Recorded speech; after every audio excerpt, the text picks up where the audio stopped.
Hey LinkedIn, we're back again with another video. Connor Whitehouse here from TalentVine, and I'm here this week with a special guest, Tom White, the COO from Maxwell Plus in Brisbane. Tom, thank you for being here. Thank you for having me. Appreciate it. No, all good, all good. Tom, just to start, can you tell us a bit about yourself? Yeah, I can. I'd love to. First off, I'm amazed by this painting behind us. I'm very attracted to this painting and your workspace. These guys have a great workplace. The WeWork plug.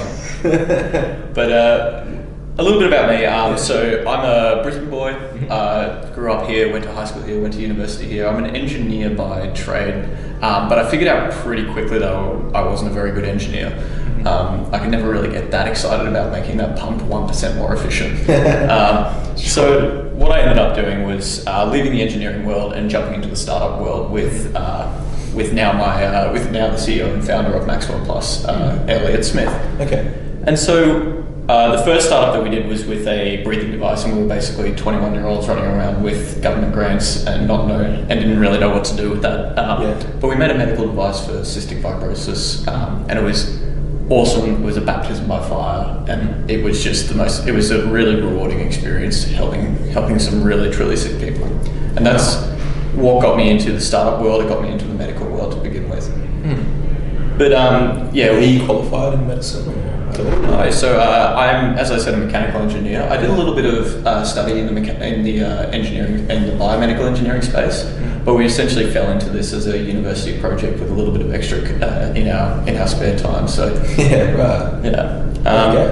But then after that, after we ran a few medical trials with this company, we turned our attention elsewhere. So I went down to Sydney and worked in management consulting for a couple of years. So working on big strategy pieces in lots of operations for some large corporates across Australia, and that was just the ultimate learning experience. The people were incredible.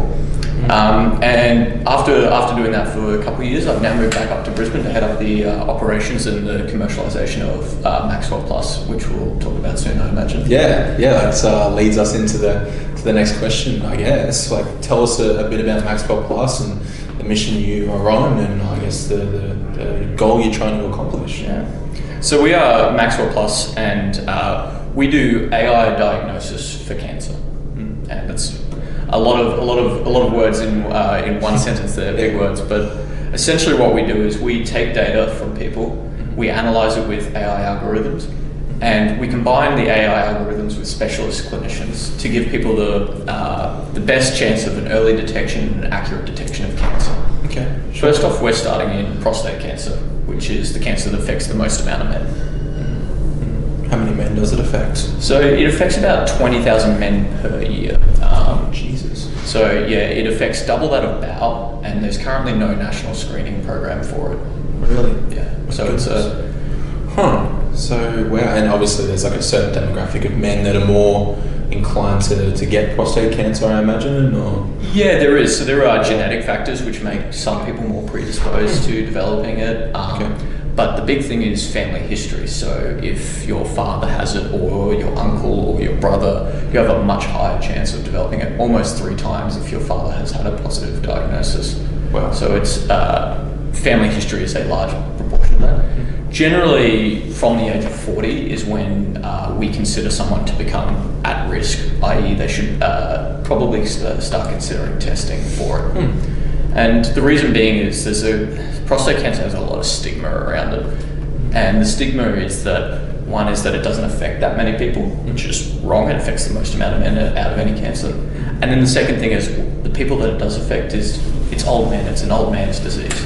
Well, it's not actually true. About 2/3 of the diagnoses happen before the age of 65, happen before retirement. So these are men that we're working with every day, seeing on the street. These aren't people these aren't old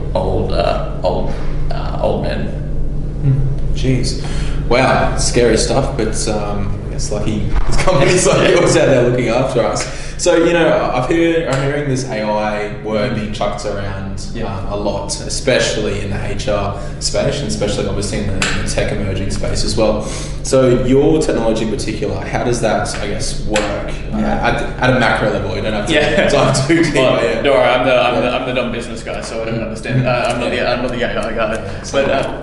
But so essentially the way that works is we take all the same information in that a doctor would. So we start off with taking information about the patient that a doctor would normally do in a consult. So things like age, race, obviously gender as well is important in that one.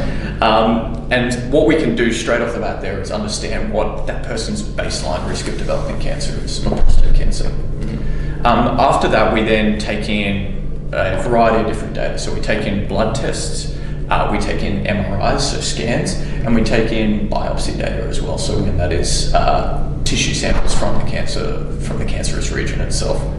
So what we do is whenever there's more information coming in, we run our AI algorithms over the top of it, and it takes in that new information and determines the risk of that person of having cancer right now or developing it in the near future.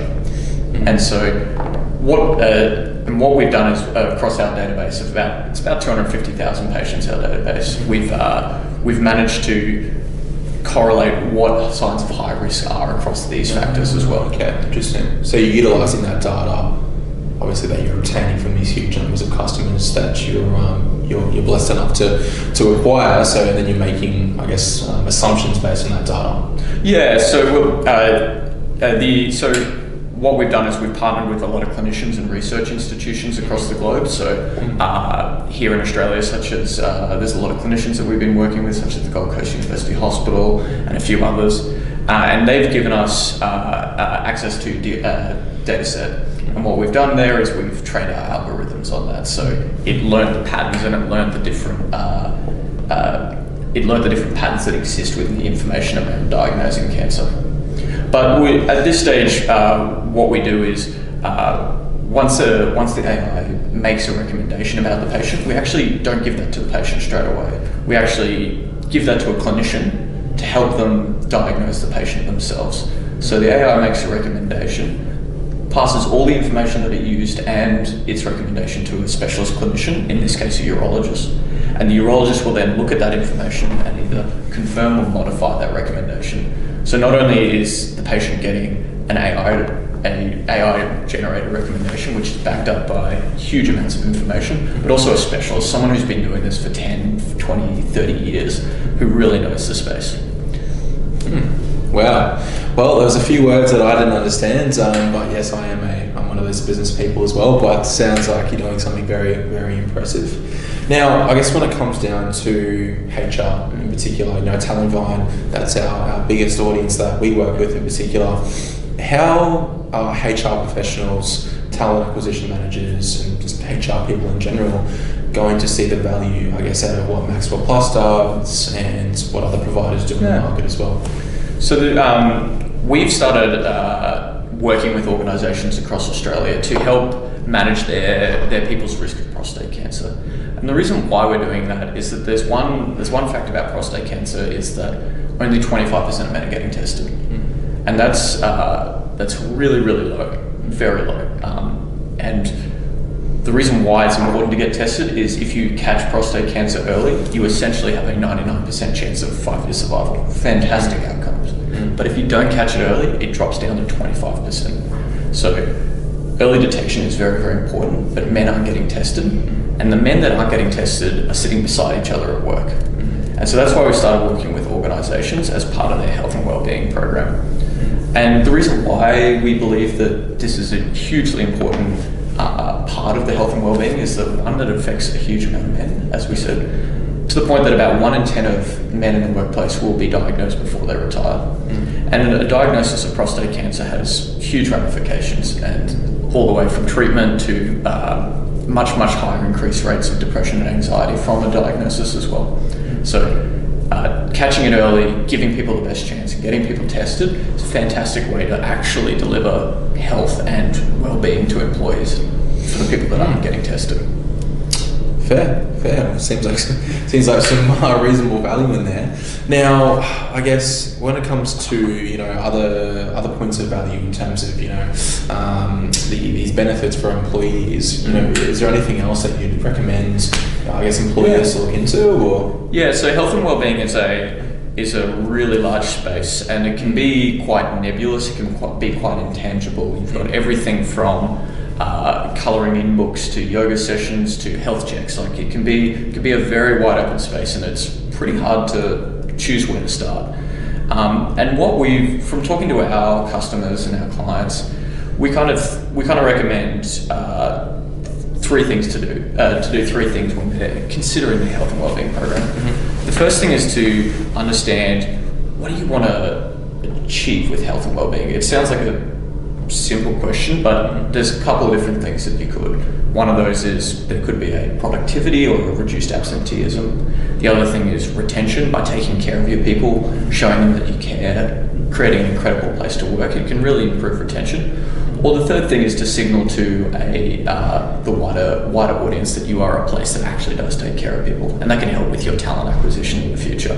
So we've all heard of Google and Amazon's incredible employee benefits. The health and wellbeing program can form a very important part of that. So it's not just the slides that get the employees in, not just the slides and the segues. It's actually the incredible employee benefits as well. I mean, obviously, like yours and like other technologies that I imagine, going to continue to emerge in the future, which is just really good news in my eyes. Awesome. Well, thank you for coming in, and thank you for having me, letting me know and letting the audience know as well about Maxwell Plus. Now, if you want to read more about Maxwell Plus, I guess the journey they've been on, we're going to link a bit of a blog down below. And of course, thank you for listening. Have a great day.